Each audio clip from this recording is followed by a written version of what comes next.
Well, hello there, friends, and welcome back to another episode of 15-Minute Free Thinking with your host, me, Carpo, the self-indulgent, arrogant prick that I have to be in order to be online. And that's partially what I was going to talk about today. But I also have a couple other discussions I wanted to bring up regarding mental health and navigating this crazy world by knowing who we are. First off, for the introductions, to get them out of the way, I want to thank you all for coming and listening to what I have to say, because I realize that you can choose to listen to anyone, and the fact that people listen to me is still a bit of an awkward thing, even after all these years. Doing podcasts for 2 years or so, but I've been making videos for 10 years, so it's still to this day a little awkward to put my thoughts out to the world. But when it's regarding mental health and well-being, it's even more difficult, because there was a time in my past when I talked about these issues a lot. And then I went through kind of a phase in my early 40s where I basically asked myself, who are you to tell other people how to live their lives or what's the best way? Even though I've never pushed my views ever on this channel on people. I've always said this is what I think. But even talking about thinking positive or trying to be a happy person in this world, it's difficult, because you can tell a person, hey, you just got to look at this positive side of things. But if they're losing all their loved ones, if their house burned down, I mean, it's very difficult to be in people's shoes. And believe me, I've had both happen. I had my house burned down and I lost my dad when I was young, and I've been through my own shit in my life. But it's only made me a stronger person because I chose to allow it to make me a stronger person. But not everybody has that option or feels that way. Not everyone was taught those lessons or learned the proper lessons.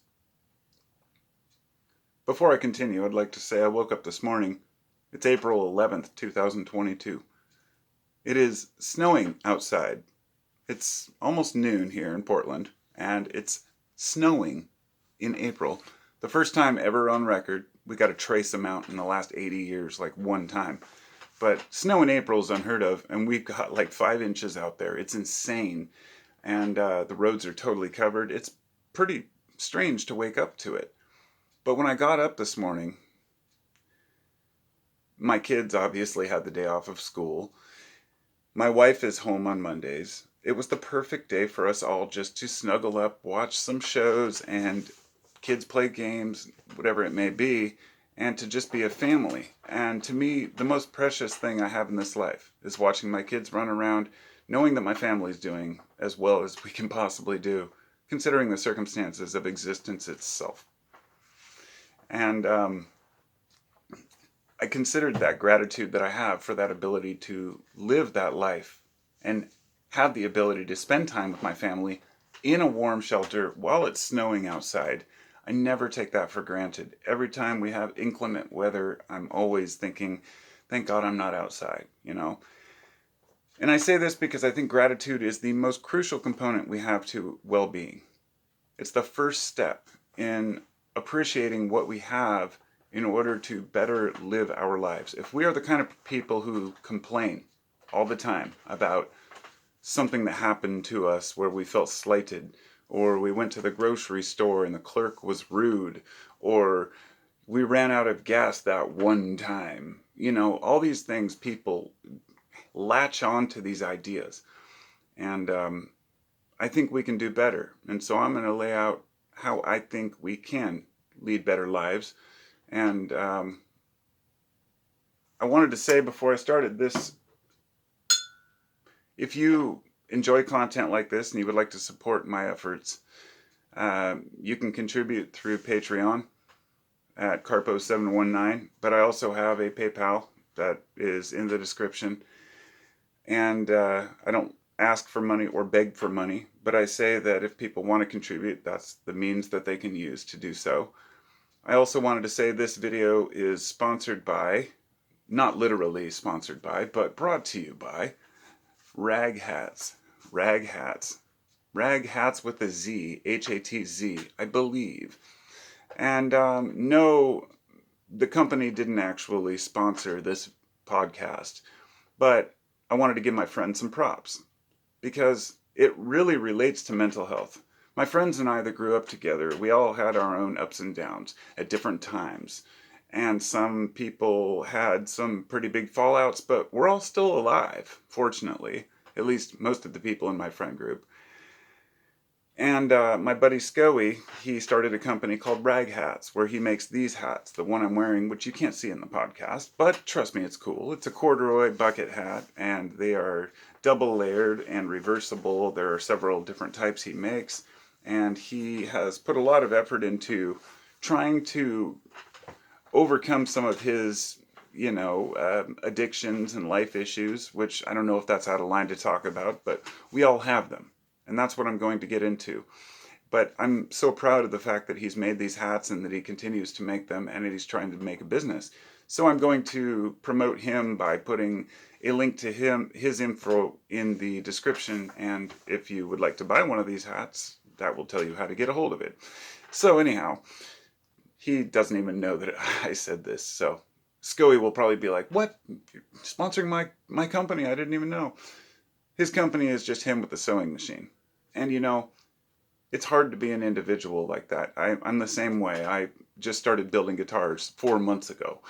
And, actually most of the ones behind me I've built. And I haven't quite finished them all because I'm still learning as I go, learning a lot as I go, spending hours a day doing research. And I'm the kind of guy who likes to just dig deep and learn about things. And also, that brings to mind the fact that I have the ability to do that.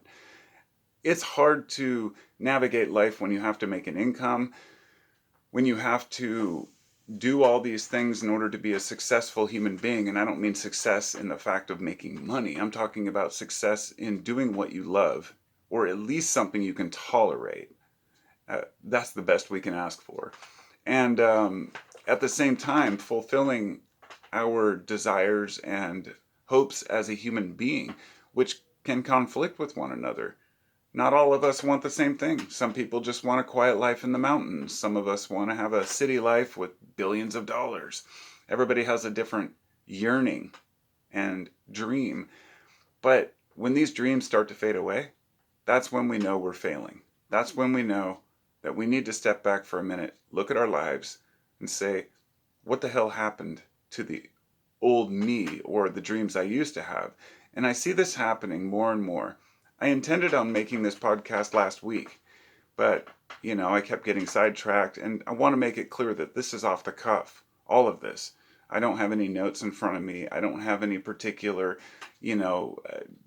discussion outlined as to what I want to talk about, because I think that mental health and living in today's world is very open-ended, that we need to be flexible, that we need to be able to understand that we're all leading very unique lives in very different situations. And so, as I said, I'm very grateful to have a family that I can share these things with.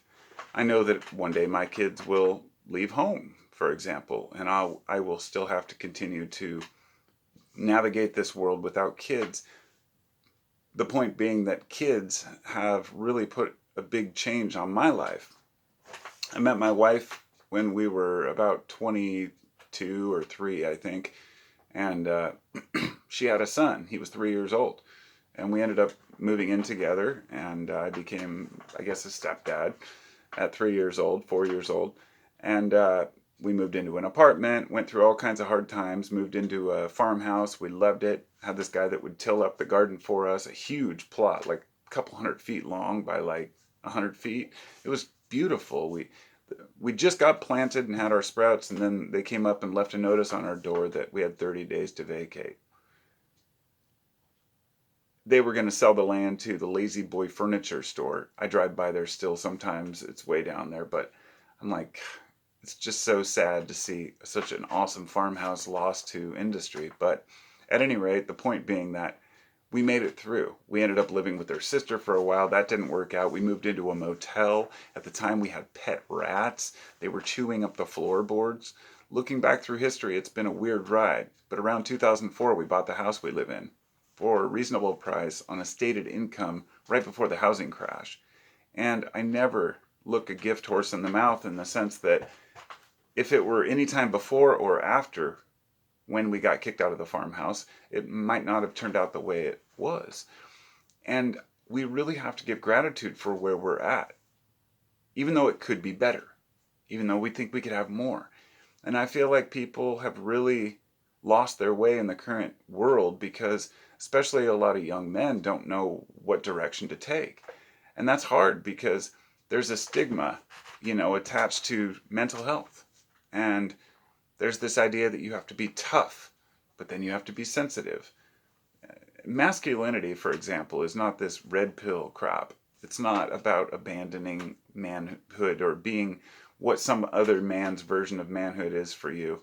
And I think what's really important for all of us is that we set intentions, we set our boundaries, we set things in our lives that allow us to function better. I have learned so much in the last, 25, 30 years since I became, I guess, a quote, adult. And it's not something you can teach overnight. And what I mean by this is learning how to cope with life. Being stoic is perhaps the most desirable thing and mindset to attain. But let me make this clear. If you start listening to people tell you how to be a stoic and how to live your life, it will never work because your life is unique. Being stoic is going to be unique to each person.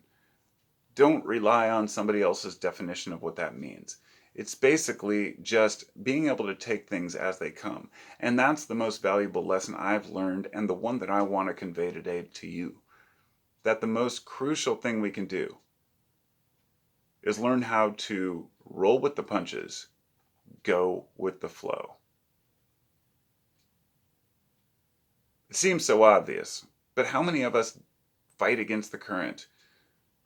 It's like complaining about your circumstance is only going to serve you if you can improve your circumstance. But complaining about the past, for example, that goes nowhere. I really try to avoid people in my life that are constantly crying about what might have happened or what did happen in the past. The desire for some humans to latch on to depression it's difficult because I care about people, but at the same time it's really hard and I don't know what to say. A great example of this would be I never used Instagram in my life until about, I don't know, a month ago, if that, a few weeks ago. I signed up for it because I wanted to have a place to post pictures of my progress learning to build guitars.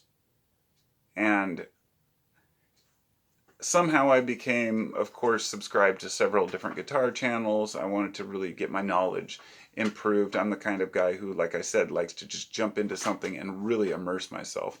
I've been fascinated with stereo components and capacitors and how all these things work for, most of my life. I love stereos and sound, but I haven't actually delved into some of these other aspects. But at any rate,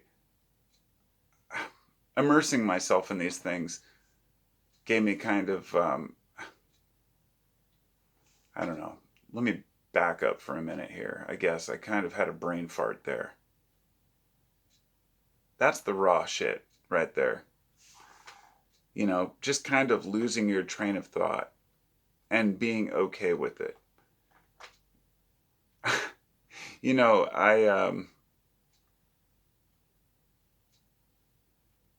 Oh, see? I knew I'd remember if I just sat for a minute like an idiot and thought about it.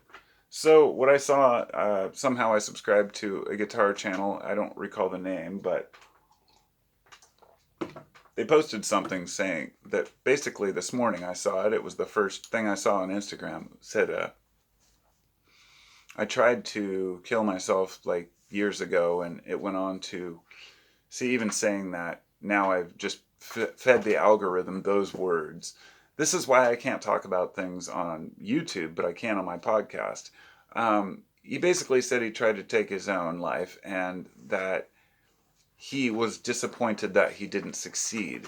And it was a long paragraph, a lengthy paragraph explaining how life to him was not worth the effort, and that he doesn't know why people even care, and that people don't understand why people feel suicidal.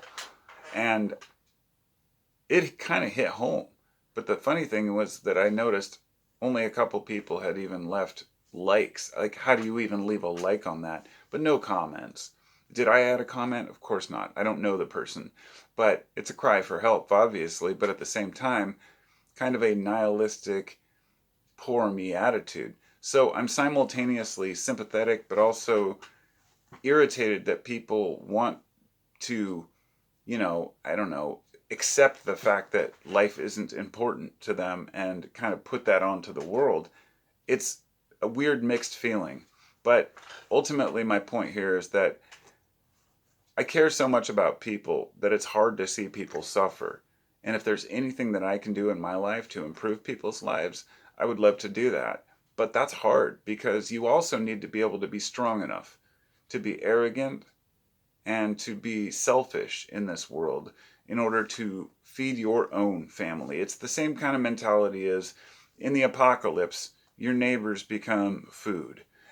To put it extremely bluntly, like, yeah, you're friendly and you're kind with everyone, but your people come first. Your tribe comes first.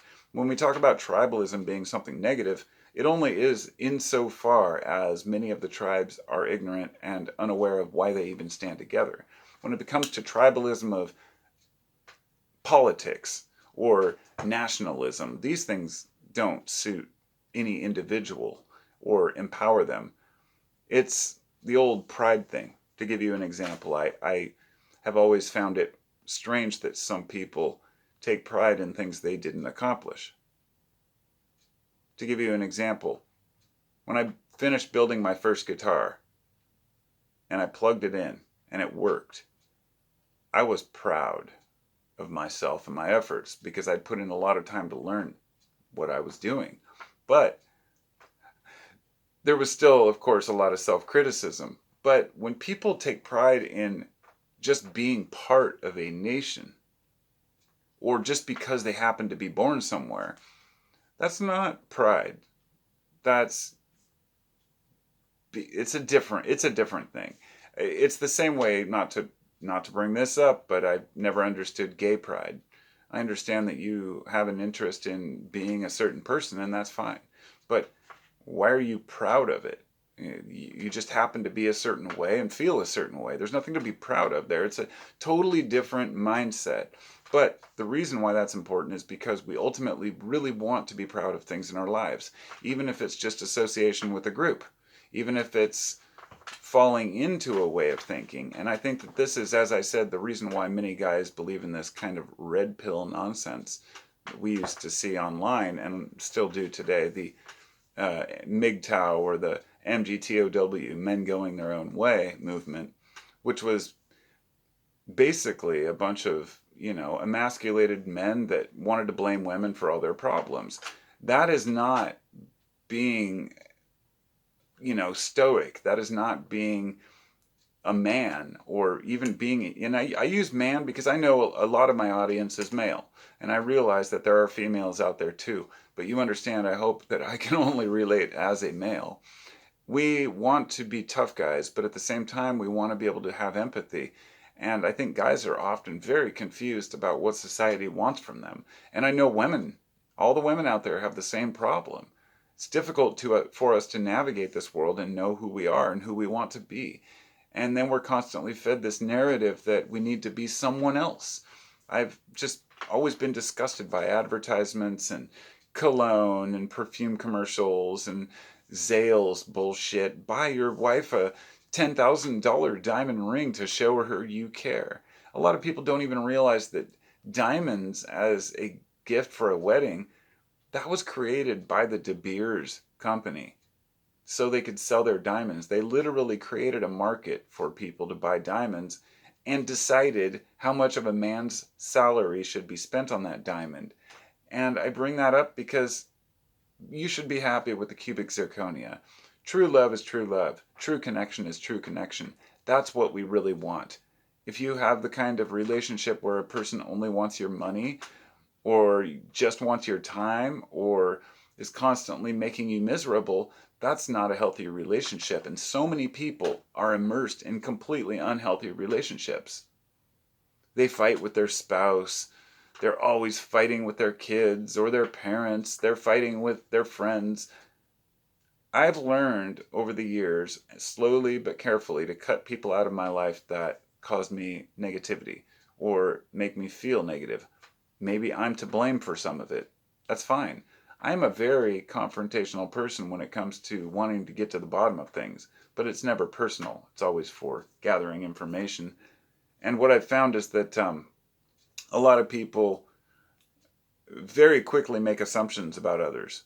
So, being online for 10 years, as I said at the beginning, you've got to have thick skin. You've got to be tough and be able to put up with bullshit. A great example was a guy, I saw a video randomly on YouTube the other day. It was a dairy where a guy had he had bought 2 floor scrapers at a dairy farm. These are automatic, basically, Roombas for picking up trash. Well, these are basically giant Roombas for scraping the shit off of the floor in a, cow pen where all the cows sit for the dairy. And he'd posted this video. He got a huge response, and he left the first comment, said, "Hey, I didn't expect to get this much viewership. It just happened to go viral," right? And he started trying to defend himself. He's like, "Hey, working on a dairy farm is hard, and they care, we care about the cows, and they actually want to be in their pens more than outside," because everybody was hating on them, right? There's going to be, is the more eyes that are on you, the more hate you're going to get. That's just the way it is. My YouTube channel has been this way all the time. For the last 10 years, I've always had at least one out of every couple dozen people have to leave some negative comment. Not so much unless I'm talking about something that is personal. And this is key. This is very key to my discussion here. It's only when I talk about a topic like religion, politics, science, these things that people seem to not be able to agree on, that instead of a person making a legitimate argument, laying out their points, they make it an ad hominem attack. And I'm laying this out because this is important for all of you. If you want to understand how people think and learn psychology, just understand the fallacies. The slippery slope fallacy. Wait, is that racist? Every time I say the word slope now, I make that joke. The ad hominem attack is a fallacy when a person has lost an argument or a person doesn't feel like they really have an answer. You ask a person a question and say, "Well, prove it. Give me this evidence." And instead they say, "Well, you're just dumb or you don't have the knowledge on this topic," and attack you personally instead of answering the question. That's an ad hominem attack. It's attacking the person's character instead of the actual question. And we've all encountered this in our lives. I mean, we've seen it from family, friends, strangers, workplace, coworkers. There's always some way that a person feels inferior, so they attack you personally. Avoid that at all costs. Avoid buying into those fallacies, and by understanding them better, then we can lead better lives and be happier people. The fact is, we all basically want the same thing. All of our brains are unique, and we've all developed our own way of thinking. The amazing thing is that we all think similar at all. It's kind of the same way to explain it when people say, "Oh, look, people are shitty drivers. There's an accident on the side of the road." My thought is always, well, look at the millions of people driving around that didn't get in an accident. How do we do it as humans? How do we really get along? It's because there's an underlying force or energy connection between people. I'm not going to call it God. I'm not going to call it prana or chi. It is what it is. There is a certain connection which allows us to really know people's intentions if we're willing to look. So cutting out people who we just feel negative around is crucial to our own well-being. But more importantly than that, not isolating ourselves to where we don't have any friends or family around. If we're not surrounded by people who are challenging us, then we're not getting anywhere. And not just challenging us in some way to prove themselves. There are people who always just want to win. That's different than people who really want to learn. But once again, if you really want to be able to exchange ideas freely, you've got to be able to speak your mind. And I think if you can, and you can act a little crazy, be a little foolish, and not be embarrassed, then you'll go far if you don't have expectations, or at least high expectations. Because ultimately, our expectations make up 90% of our problems. We want a person to show up or do a certain thing. We expect a job to work out, or some project to work out, and something doesn't. Oh well, go with the flow. Move on to the next thing. Don't hang on to it. The thing is, turn off the news. That's a good start. I've learned something. This is key. Society does not like happiness. In other words, they always say, when people want to bring you down with them when they aren't feeling well or are negative. The thing is, I never realized just how unaware some people are that they are those people. The nihilistic ones that haven't got past nihilism to realize that really it's just the root of a new understanding, that if you follow through with nihilism, Nietzsche had no intention of saying nothing mattered, therefore do whatever you want. It was nobody else's ideas can tell you what's important. You need to devise your own. It's that simple. It's not a complicated endeavor of saying God's dead and therefore we need to just say nothing matters and run around like heathens, even though being a heathen is great. It's just doing what you want. But